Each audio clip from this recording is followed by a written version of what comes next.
Roh Tuhan Allah ada padaku, oleh karena Tuhan telah mengurapi aku. Ia telah mengutus aku untuk menyampaikan kabar baik kepada orang-orang sengsara. Orang-orang yang miskin, bukan miskin harta, saudara. Orang-orang yang sengsara, miskin, yang merasa hidupnya itu tidak memiliki apa-apa. Di sekeliling kita hal-hal ini sangat banyak. Lalu merawat orang-orang yang remuk hati. Merawat dalam arti apa? Heal, menyembuhkan. Kalau kita sendiri termasuk orang yang remuk hati, kita orang yang merasa malang dan kita merasa gagal, mana mungkin kita akan membebaskan orang-orang yang remuk hati dan orang-orang yang miskin. Untuk memberitakan pembebasan kepada orang tawanan, untuk melepaskan orang dari penjaranya, melepaskan orang dari tawanan karena dia tertawan, sehingga dia betul-betul ada dalam penjara yang tidak bisa keluar. Mungkin dia ingin berbuat baik tapi dia tidak bisa melakukan itu, sebab dia memang terikat, dia memang ada dalam penjara. Ada orang yang tidak bisa lepas dari dosanya. Ada orang yang tidak bisa lepas dari pornografinya. Ada orang yang tidak bisa lepas dari free sex-nya. Ada orang yang tidak bisa lepas dari aborsinya. Ada orang yang tidak bisa lepas dari hal-hal yang jahat. Ada orang yang tidak bisa lepas dari LGBT-nya. Semuanya itu hanya bisa dilepaskan oleh Yesus. Dan kita sebagai hamba Tuhan akan diurapi Tuhan untuk melepaskan orang itu. Jadi sekali lagi, jangan kita terlibat dalam dosa-dosa ini. Lalu ayat 2, memberitakan tahun rahmat Tuhan. Kita bilang, engkau berharga di mata Tuhan. Ini waktunya Tuhan datang kepadamu. Tuhan mengasihi engkau. Tuhan ingat akan engkau. Dia ingat namamu. Bahkan sejak dari kandungan ibumu, Tuhan sudah kenal akan engkau. Dan inilah waktunya engkau sudah begitu ditekan oleh iblis. Ini waktunya iblis akan dihancurkan. Akan ada pembalasan Allah untuk mengaruniakan kepada mereka perhiasan kepala ganti abu. Perhiasan kepala ganti abu itu seperti kalau bahasa Inggrisnya turban. Orang Yahudi juga ada turbannya. Imam kepala juga ada turbannya. Itu tandanya bahwa saudaraku sekalian, itu adalah perhiasan kepala ganti abu, ganti duka cita. Abu lambang satu kesedihan yang berat.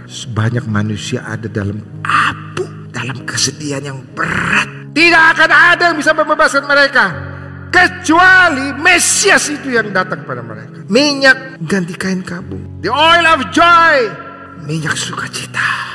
Karena banyak manusia tidak bisa bersukacita lagi, saudaraku. Dan ini akhir zaman. Semakin banyak orang tidak bisa bersukacita. Semakin banyak orang ada dalam loneliness. Semakin banyak orang ada dalam kesendirian walaupun tengah keramaian. Semakin banyak orang menjadi depresi, anxiety, kecemasan yang nggak tahu ujungnya di mana.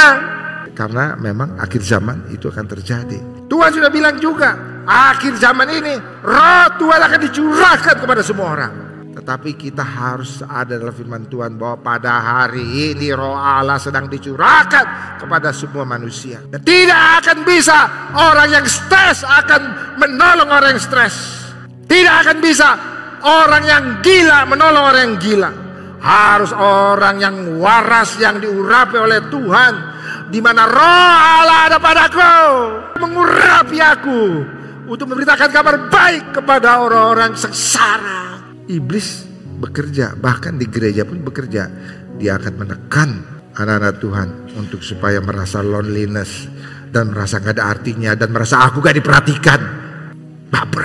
Saudara harus tahu ya, sejak sekarang baper itu alat iblis yang paling ampuh untuk menjatuhkan kau. Jangan baper. Baper itu, kok aku gak diperhatikan, kok aku gak dianggap, kok aku hidupnya begini-begini aja. Begitu kau masuk ke situ, maka kau lupa bahwa sebenarnya engkau diurapi Tuhan untuk memberitakan kabar baik. Karena engkau pun ada dalam kabar buruk, saudaraku. Senyanyian puji-pujian ganti semangat yang pudar. Tahu persis ketika penyembahan itu ada, puji-pujian ada, saudaraku. Orang yang katanya stres, orang yang katanya dia loneliness, sesungguhnya hal-hal demikian akan sirna oleh penyembahan kepada Tuhan. Nyanyian puji-pujian akan mengganti semangat yang pudar. Kalau bahasa Inggrisnya the spirit of heaviness. Supaya orang akhirnya menyebutkan mereka yang diselamatkan itu adalah pohon tarbantin kebenaran, tanaman Tuhan untuk memperlihatkan keagungannya. Saudara, pohon tarbantin, saya bilang pohon oak, tree of righteousness. Pohon oak itu saudara tinggi banget. Mungkin bisa 80 feet, bisa juga ratusan feet, karena berbagai tipe pohon oak. Tapi tinggi banget. Saya bayangkan kalau orang-orang yang kita layani itu, kita diurapi untuk melayani orang, dan orang-orang itu menjadi bangkit, orang-orang itu menjadi bersuka cita, orang-orang itu tidak dalam abu, orang-orang itu tidak dalam kesedihan, orang-orang itu tidak dalam ikatan, orang-orang tidak dalam penjara, orang-orang tidak terikat akan dosa-dosanya. Saudara bayangkan, maka orang-orang itu seperti pohon tarbantin kebenaran, dan itu akan memperlihatkan keagungan Tuhan, sehingga orang bilang, wah, inilah orang yang telah diselamatkan oleh Tuhan.